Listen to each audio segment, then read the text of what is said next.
Welcome to The Explainer. Today, we're putting on our detective hats and going on a deep dive into actinomycosis. You've got to know this one because it's one of the great pretenders in microbiology, and it is a classic for your exams. All right, so here's our game plan for this investigation. First, we're going to build a suspect profile. Then, we'll figure out its MO, its method of operation. After that, we visit the crime scene, the clinical picture. Then it's off to the lab for some forensic analysis. And finally, we'll close the case with the right treatment. Okay, first things first, let's profile our main suspect, Actinomyces. Now, in any good investigation, you have to rule out the lookalikes, right? And for your exams, the #1 organism it gets confused with is nocardia. Nailing the differences between these two is absolutely a high-yield topic.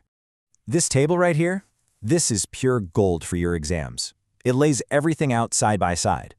To make this stick, just burn this mnemonic into your brain. ANA. Actinomyces is non-acid fast and an anaerobe. And if you look at nocardia, it's pretty much the opposite down the line. It's partially acid fast, it's an aerobe from the soil, and it usually goes after immunocompromised folks. So let's move on to the method of operation. We know Actinomyces just hangs out in our mouth as part of the normal crew. So the big question is, how does this harmless resident suddenly turn into a destructive bad guy? Let's break it down. Right, so the first thing to get is that this isn't some quick hit-and-run infection. Nope, this is a slow burn, a destructive process that takes its time. When you think actinomycosis, I want you to think three things: chronic, pus-forming, and destructive. Those are the key words right there. The whole process really happens in 4 key steps.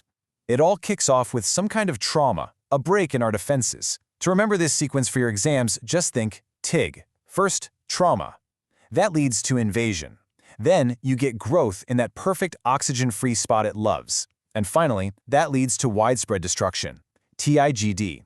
And this right here, this is exactly why we call it the Great Pretender. When you actually feel one of these lesions during a physical exam, it's often described as wooden or board-like. It's so hard that, honestly, your first thought might be cancer. That's a huge clinical point and a classic setup for an exam question. Okay, time to visit the crime scene. So how does this thing actually show up in a patient? What are the classic signs and symptoms that we need to be on the lookout for? This image. You need this seared into your memory. This is the classic textbook presentation cervicofacial actinomycosis, better known as lumpy jaw. It's the most common form you'll see. Typically, it's this painless, hard mass that grows slowly near the jaw, and you'll often see these draining sinus tracts coming from it. Now, while lumpy jaw is definitely the star of the show, don't get tunnel vision. Actinomyces can cause trouble pretty much anywhere in the body. You can see it in the chest, looking a lot like TB. You can see it in the abdomen after surgery. And a really important one to remember for GYN is pelvic actinomycosis, which is often linked to long-term IUD use.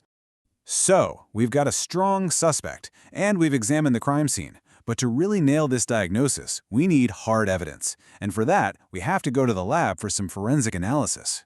This is where we find the smoking gun.